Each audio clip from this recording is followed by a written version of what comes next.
Okay, so we are going to call to order this meeting of the Committee of Adjustment while some of our participants make their way back to the chamber. I'll go through the regular preamble that we have. Not to diminish the recognition of the traditional territories.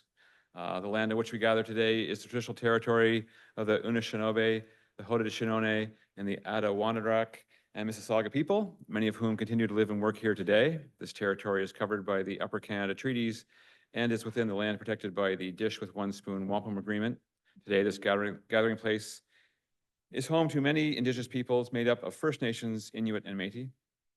The Dish with One Spoon Wampum Agreement should remind us of our responsibility to ensure the Dish, the territories in which we live and work, is never empty, and that we take care of the land and its inhabitants in a way that ensures its future sustainability.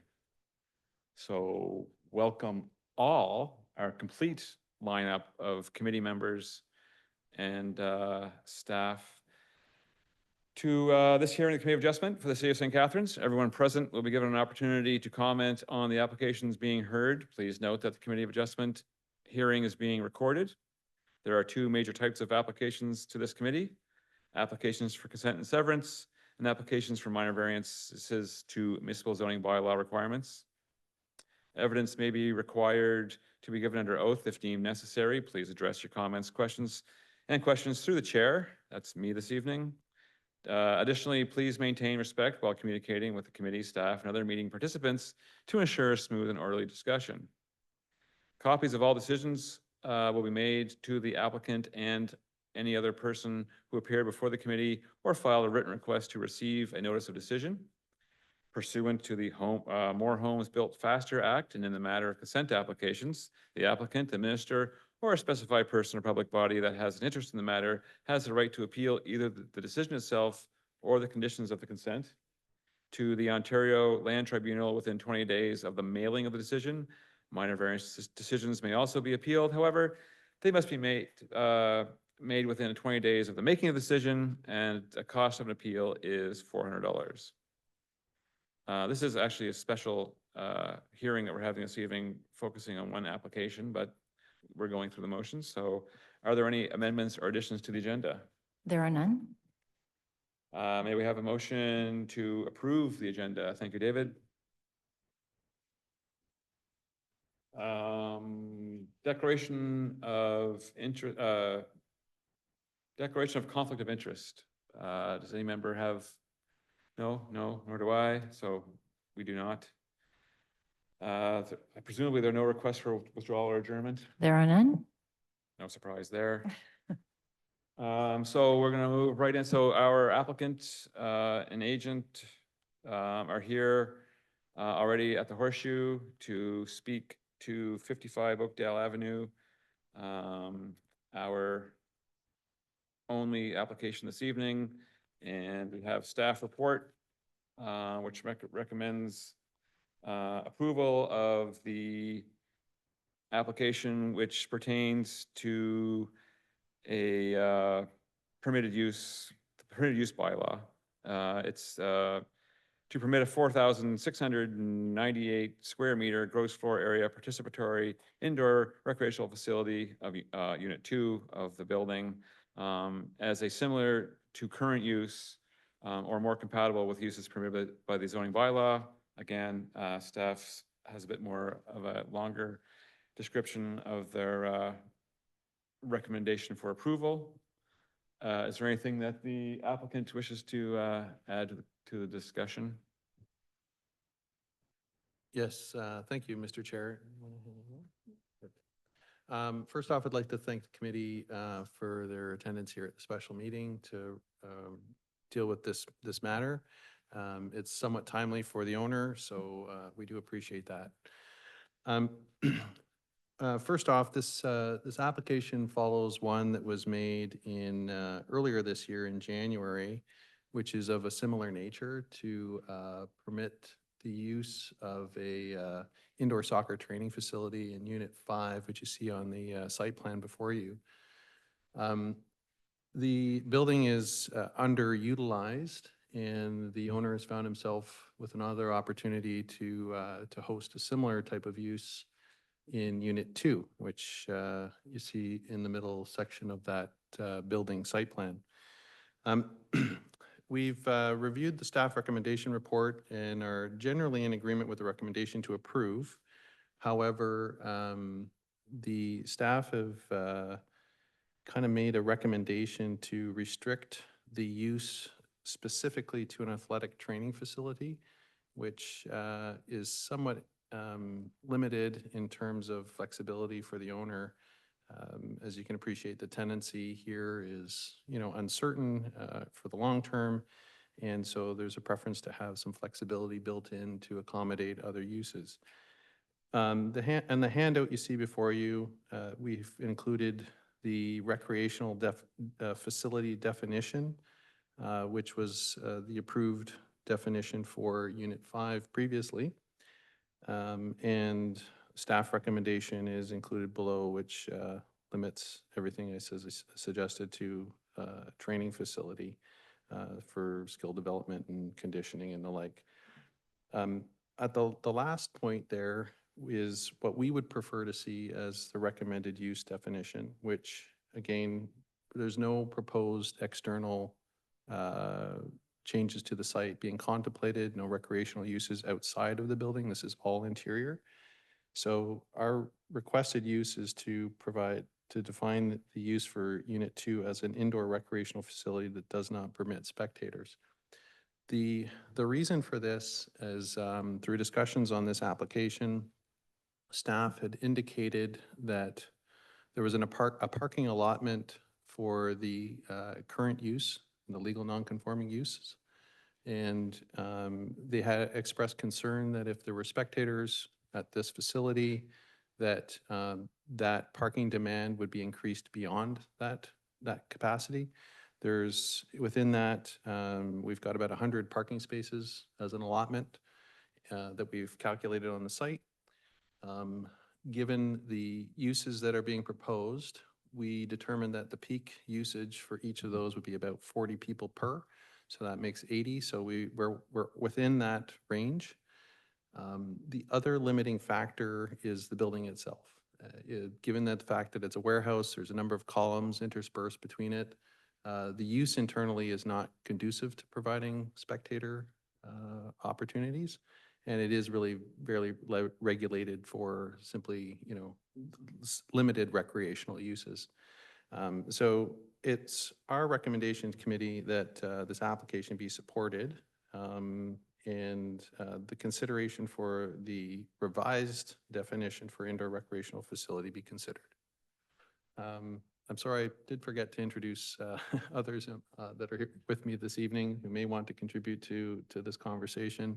Beside me is Swati Shambayo, who's the project manager at Better Neighborhoods, and Ken Schultens, who's here on behalf of the owner. Anything to add? Nothing to add at this time. Thank you, Dan. You've covered it very well. Thank you. Thank you. Are there any questions or clarifications required of the committee of, Harry? Thank you. I'm not clear on the definition of indoor recreational facility. Specifically, is that defined in the bylaw, or like you say at the beginning, you define recreational facility, and you've also set forth what the recommendation was, and then you suggest that a modification to the staff recommendation says indoor recreational facility that does not permit spectators.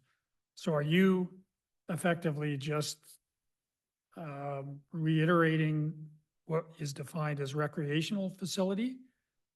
You've added indoor.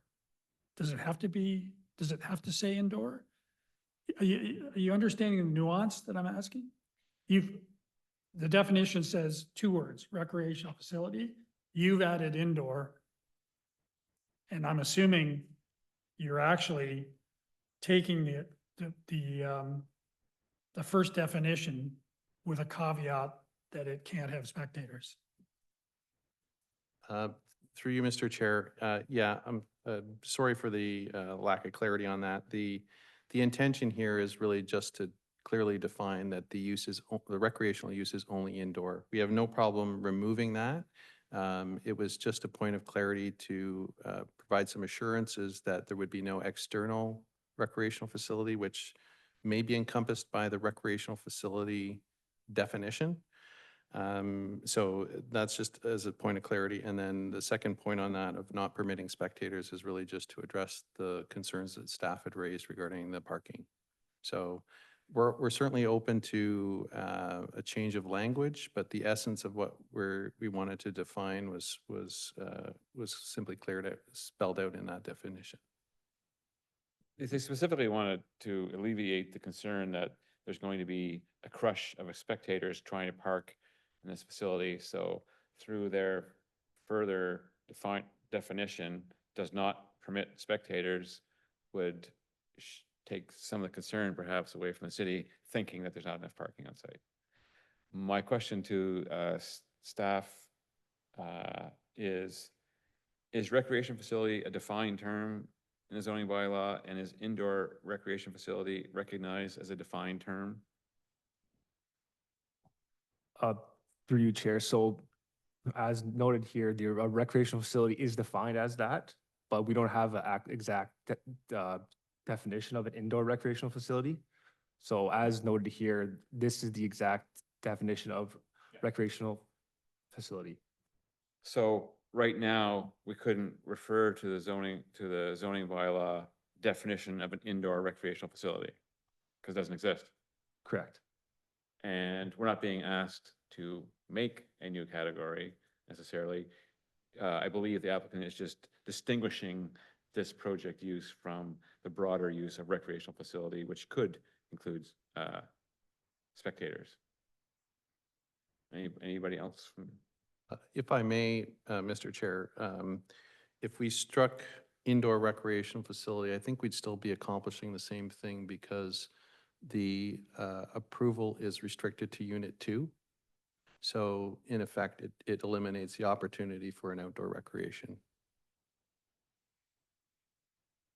David? I have a question for the planner. If we were to approve the recreation facility that did not permit spectators, presumably it would continue to allow ancillary offices, restaurants, retail, and service commercial uses. Is that correct? Through you, Mr. Chair, if the only intention is to remove the spectator-oriented recreation, that's correct. The remainder of the definition would stand, which if I can maybe elaborate a little further, staff would have concerns with those other uses as well. Could you relate to some of them for us, please? Through you, Mr. Chair, could you just provide a bit more clarification on the info you're looking for? You said you couldn't, what I heard you say is that you couldn't support the ancillary office, restaurant, retail, and service commercial uses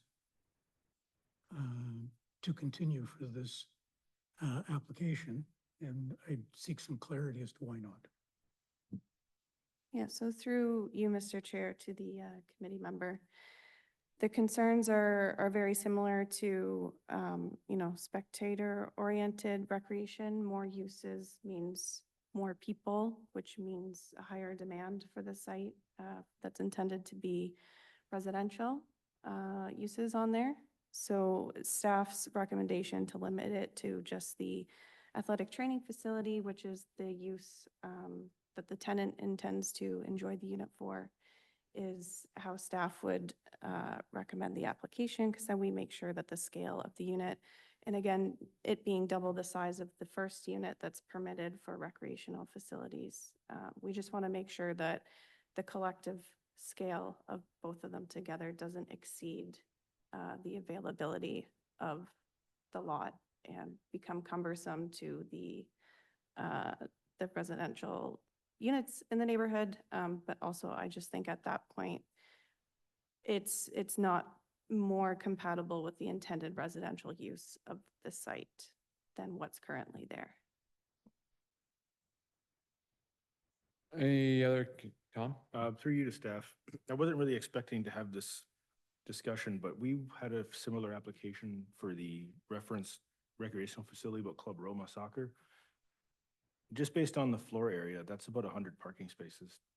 I can't remember what the details were. Was that considered a recreational facility and permitted all the additional uses that were kind of being discussed here? And was the parking not an issue? Because if there's only 99 on the lot, if 100 were required for that, I'm just wondering, I can't remember the details for that. Through you, Mr. Chair. Back in January, yes, we had a special hearing for Unit 5 that contemplated it becoming a recreation facility. At the time, with the information we had available and the scale of the unit, we didn't have a concern for compatibility with the intended residential use of the site. So now collectively adding Unit 2, which is double the size, we think the restrictions are appropriate to narrow it down to an athletic training facility as opposed to the entirety of the recreation facility use. And that's part of the reason why there's a bit more restrictions here, whereas last time it was maybe a bit more open-ended. In a unit like that, you're unlikely to be able to have tournaments and stuff like that. But on a one that's double the size, there's more potential for So that type of use.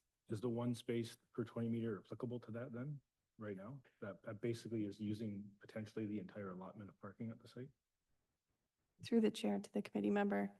It's not quite that clear because we're looking at the section of the Planning Act that deals with permitting a use that's more compatible to.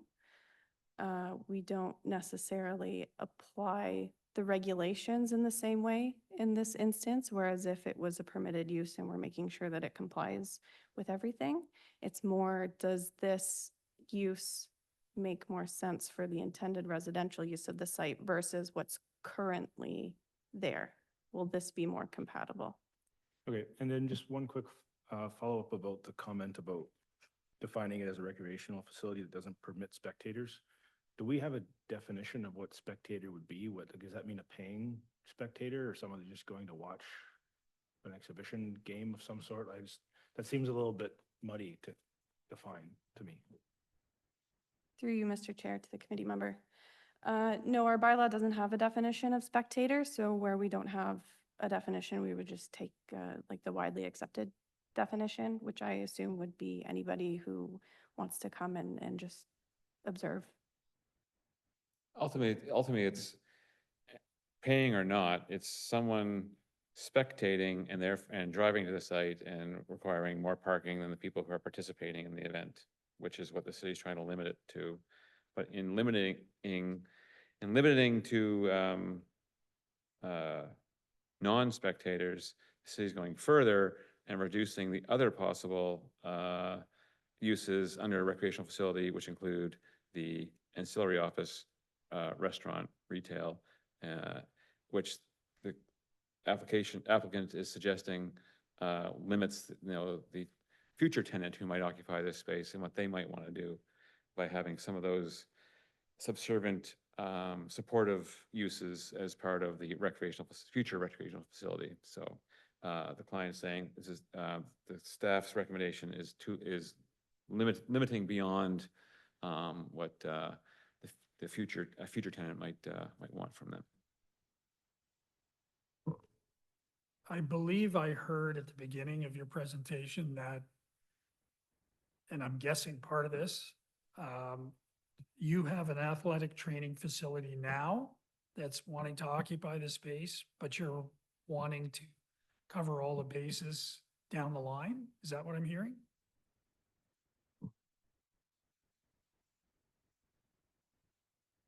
Through you, Chair, yes, we do in fact have a tenant lined up for that space that we're trying to secure the minor variance before signing that lease to ensure that it's a permitted and compatible use.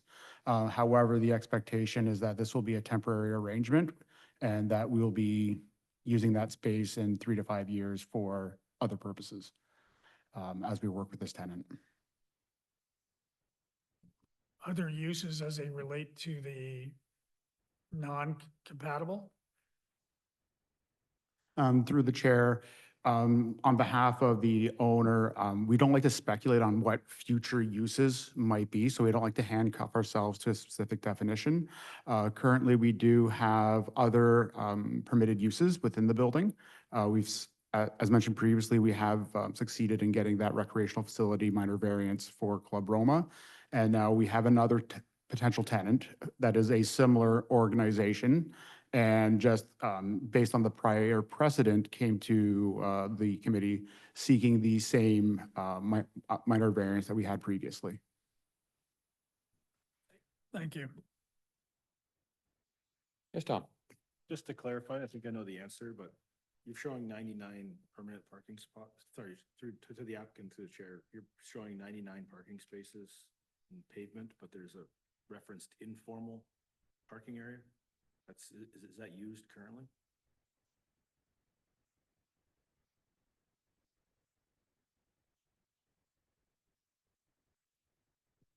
Through you, Chair, as part of this application, we understand that we can't make adjustments to the permitted parking area on the property. So if you were to take a look at the plan above, you can see where we've outlined the parking, and by informal, we do mean that there is a gravel lot to the back of the parking, but our calculations for the use is not taking that into consideration. There aren't defined parking stalls on site, but applying the city's definition of a parking stall to the available parking surface, they have demonstrated that they've achieved 99 spaces. You couldn't find one more to get 100. They achieved 99 spaces, so I guess they're suggesting that depending on how people decide to efficiently use the space, there may not actually be 99 in practice, but there are 99 in surface area and allotment. Pay off on that? Just as a point of clarity, the 99 parking spaces were calculated on the asphalt-only portion. The granular portion, we estimate could hold almost another 100. So there is available parking informally, which is not recognized by the city and would trigger, site plan and all that stuff. So we certainly don't want to entertain that, and which is part of the reason for scoping this the way we have. So bottom line, what you're asking effectively is to be permitted to pursue a recreational facility, and I'm reading the definition. I believe Dave spoke to it. You're pursuing the recreational facility, including entertainment uses, ancillary office, restaurant, et cetera, with the only provision or limitation being no spectators. Is that a clearer way of enunciating it? Through the chair, yes, that's a more clear way of viewing it. Thank you. All right, with that amount of discussion, is there anyone ready to put a motion for the committee? David? All in consideration of all written and oral presentations, I move that minor variance application A4025 as presented in the notice of hearing be approved, subject to the limitations outlined in the technical report, as the extension of the use has regard for subsection 445-2A 2 of the Planning Act. The use of the lands lawfully continued since the passage of the bylaw prohibiting it, and it is more compatible with the uses permitted by the current bylaw. I always like to clarify this, if not for myself, but other people. So you have read a motion in support of staff's recommendation, but per word. Okay. So is there any further discussion on the motion? No. Is there any further discussion among the committee members on the motion and that clarity? So we're voting on, the motion is in support of staff recommendation, not considering any variant that the applicant has recommended. So with that in mind, All those in favor? Those opposed? Those abstaining? Those confused? Okay, so 3 in favor, 2 opposed. The motion carries in favor of staff's recommendation.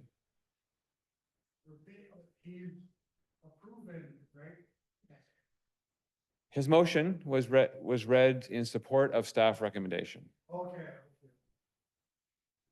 With that clarification, we're going to do the vote one more time. All those in favor of the motion? Those opposed? Support the use, but I oppose the motion. I understand, thank you. Yeah. So officially, we're going to record that as 4 in favor of the motion as per staff recommendation, 1 opposed. Aye. So that is it. Hope you can work with that. Thank you so much. So if there's no new business, the date of our next hearing is August 20th, 2025. May I have a motion to adjourn the meeting? Thank you, David. Thank you, Dale. We are adjourned.